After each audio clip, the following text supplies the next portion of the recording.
જીવરામ ભટ્ટનું મિથ્યાભિમાન એ ગુજરાતના મહાન સાહિત્યકાર અને કવિ દલપતરામની રચના છે. દલપતરામની રચનાનો ગુજરાત રાજ્યના વિદ્યાર્થીઓ આજે પણ અભ્યાસ કરી રહ્યા છે. જીવરામ ભટ્ટ મિથ્યાભિમાનના પર્યાયવાચી તરીકે ગુજરાતી સાહિત્યમાં અમર છે. જીવરામ ભટ્ટ રતાંજનાપણા એટલે કે નાઇટ બ્લાઇન્ડનેસથી પીડાય છે, પરંતુ લોકો તેમની આ નબળાઈ વિશે જાણે તેવું તે ઈચ્છતા નથી. એટલે મિથ્યાભિમાન કરી પોતાના રતાંજનાપણાને છુપાવવા જતા તે લોકોમાં કેવી રીતે હાસ્યને પાત્ર બને છે તે આવો ચાલો ગુજરાતની સફરે જઈને નિહાળીએ.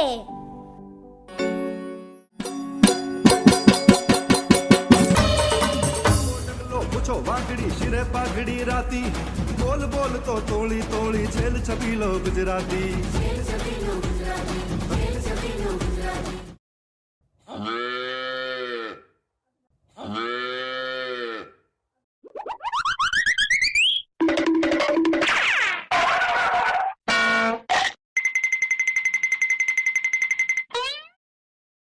અલી રંગલી, આ તો આપણા ગામના રઘનાથ ભટ્ટના જમાઈ મિથ્યાભિમાની જીવરામ ભટ્ટ છે કે નહીં?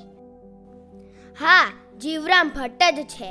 એ રાતે દેખતા નથી, રતાંધળા છે ને, તો એ ખોટે ખોટી હોશિયારીઓ કરીને પોતાનું રતાંધળાપણું છુપાવીને રાખે છે. આ આપણા ગામના રઘનાથ ભટ્ટને શું સૂઝ્યું હશે કે જમના જેવી વાલી દીકરી આ રતાંધળાને પરણાવી? ચાલ રંગલા, જલ્દી ચાલ, આપણે આ સમાચાર રઘનાથ ભટ્ટને આપી આવીએ કે તેમના જમાઈ અથડાતા કૂટાતા આવે છે. હા હા, ચાલ ચાલ રંગલી, જલ્દી ચાલ.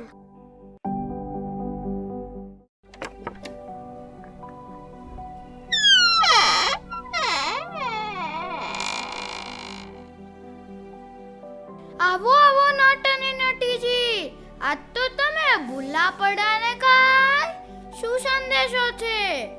આવે છે જમાઈ તમારો. લે, કેમ આવે છે?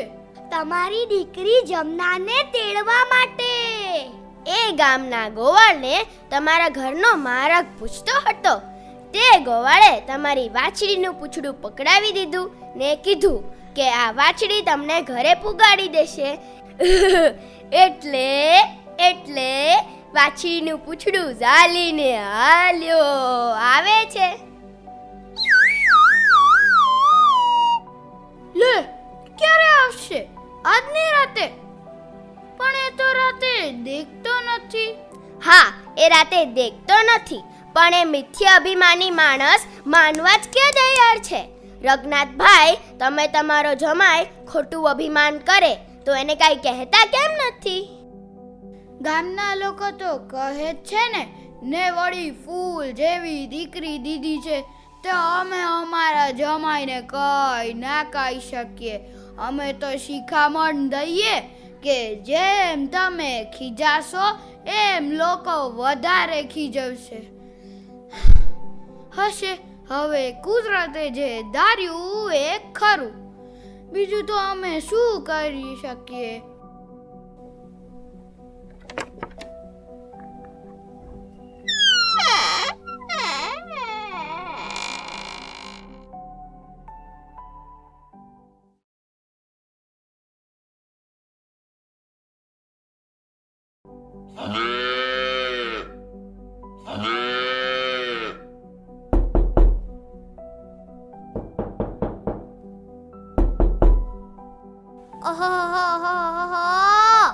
આ ખડકીના બારણા કોણ ઠોકે છે? દેવબાઈ, તમારો જમાઈ વાછડીને લઈને આવ્યો.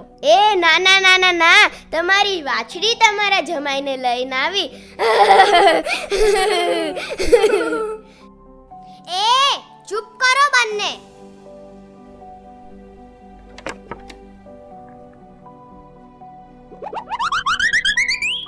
પડ્યો પડી ગયો.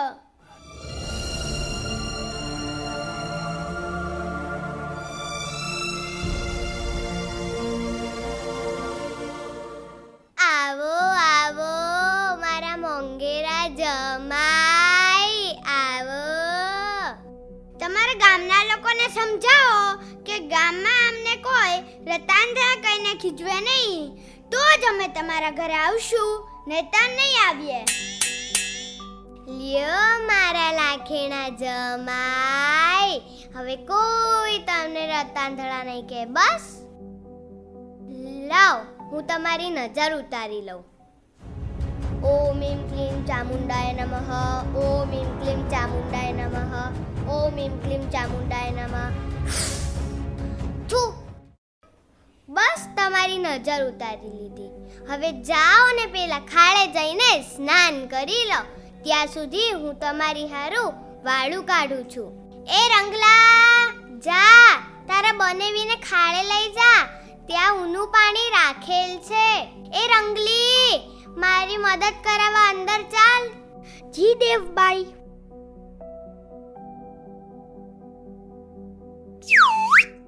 તમે કોણ? અમે છીએ જમના બુનના વીરા. ત્યારે એમ કહો ને કે તમે અમારા શાળા છો. આ તમારા સાસુ દેવબાઈ કેવા હોશિયાર છે, નવું નવું બનાવીને તમને ખવડાવે છે.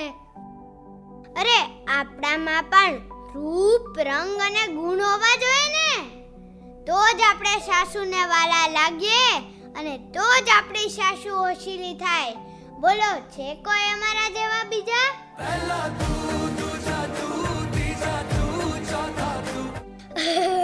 હા હો, રૂપે અને રંગે તો આ જગતમાં તમારો જોટો જડે એમ નથી. અમારે તમારી સાથે ખાડે સ્નાન કરવા નથી આવું. જાઓ. कौन है ये लोग, कहाँ से आते हैं? ચાલો ને મારા બાપા, જ્યારથી જમના બુનને વર્યા છો અને અમારા જમાઈ બન્યા છો, ત્યારથી અમે તમારી ખુશામત કરીએ છીએ. હવે થાકી ગયા બાપા.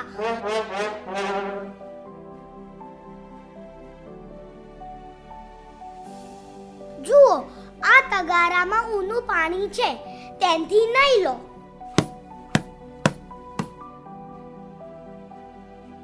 ગંગે ચ યમુને ચ ગોદાવરી સરસ્વતી હર હર ગંગે, હર હર ગંગે, હર હર ગંગે.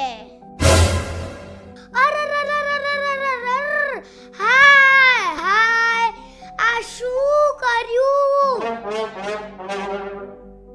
આ તગારામાં તો ઢોરને પાવા રાખેલી ખાટી વાસી છાસ હતી. ઊના પાણીનું તો પેલું તગારું હતું.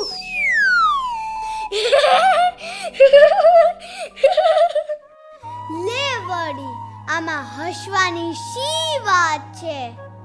તમને બીજાના દુઃખની ખબર ન પડે એટલે હસતા હશો.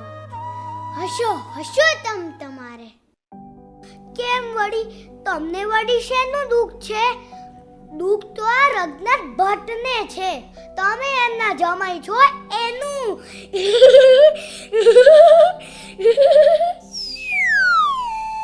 સાંભળશો, હસવાનું બંધ કરશો.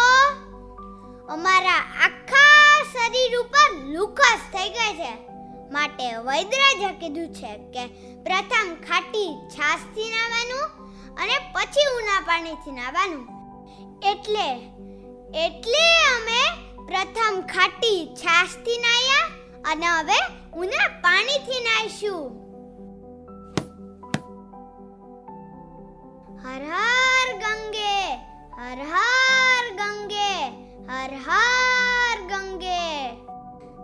એ હવે ઝટ કરો જમાઈ, વાળું ઠરી જાય છે. એ રંગલા, આને તો દેખાતું નહીં હોય. હાથ દોરીને લઈ આવજો. જી દેવબાઈ.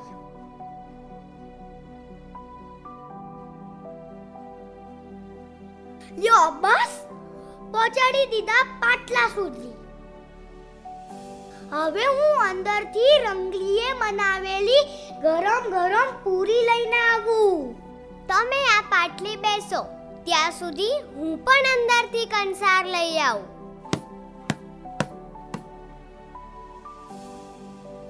અરે રે રે રે રે રે, આ અવળા મોઢે કેમ બેસી ગયા? થાળી તો પછવાડે જ રહી ગઈ.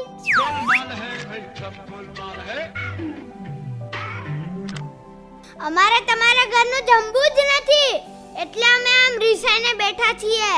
छूट पे छूट, छूट पे छूट. એ હવે આ તરફ મોઢું ફેરવો ને બાપા. અમારા સસરાને કહો કે અમને નવા લુગડાની જોડ આપે તો અમે મોઢું ફેરવશું, નહીંતર અમારે જમવું જ નથી. એ હા, હવે સવારે આલીશું નવા લુગડા. બસ અત્યારે તો આ બાજુ ફરીને બેસો ને બાપા, બહુ થયું હવે. બસ હવે આ બાજુ જુઓ, આ છે કંસાર. કેટલો આપું? વધારે જોઈએ છે તો કયો, પીરસું થાળીમાં? એ ના આવે, આટલો બસ છે.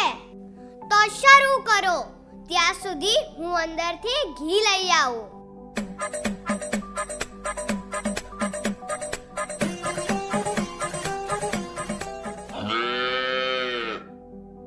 આ જીવરામના લીધે અમારી જમના બુન ઘણી દુખી છે ને આ દેવબાઈ ડોશીએ તો મને તો ક્યારે કંસાર ખવડાયો નથી ને આ જીવરામને તો થાળી ભરીને કંસાર પીરસ્યો છે. કંસાર ખાવાનો આ બરાબરનો મોકો છે, કેમ કે જીવરામને તો કાંઈ દેખાવાનું જ નથી. ચાલો કંસાર ખાઈએ.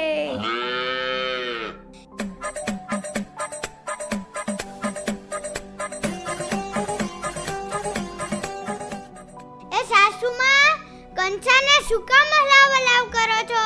હમણાં ઠરી જશે, પછી તાજો કંસાર ખાવાની છે ને, મજા જ નહીં આવે. અરે રે રે રે રે રે, હાય હાય, આ કંસાર તો વાછડી ખાય છે. એ હી હી હી. એ જમાઈ, તમે તમારી થાળીનું ધ્યાન કેમ રાખતા નથી? તમારો કંસાર તો વાછડી જ ખાઈ ગઈ. છોને ખાઈ જતી વાછડી કંસાર? અમારે તો જમવું જ નથી, અમે તો રીસાયા છીએ. હે ભગવાન, એ રંગલા, આ થાળી ઉપાડ ને જમાઈને બીજી થાળી મૂક.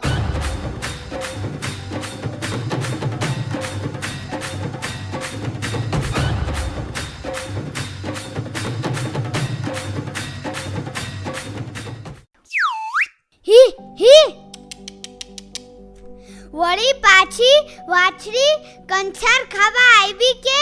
લે ભાગ. અરે બચાલા. અરે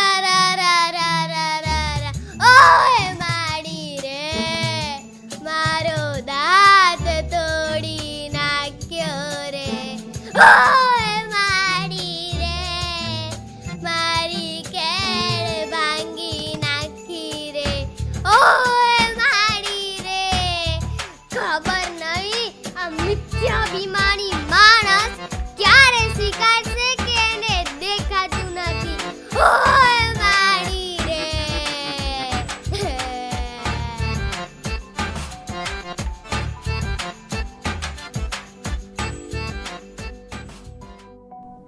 માણસને અભિમાનથી મળે ન કદીએ માન. અભિમાને દુઃખ ઉપજે, અભિમાને જશ જાય. માનો જો મારું કહ્યું, કહું જો ધરજો કાન. ક્યારે મન ધરશો નહીં, આવું મિથ્યા અભિમાન, આવું મિથ્યા અભિમાન.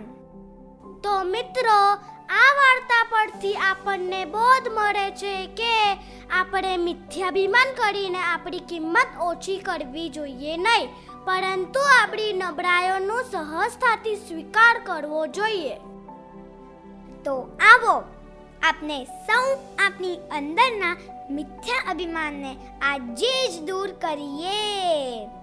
ઠીક, લો ત્યારે આવજો. આવજો.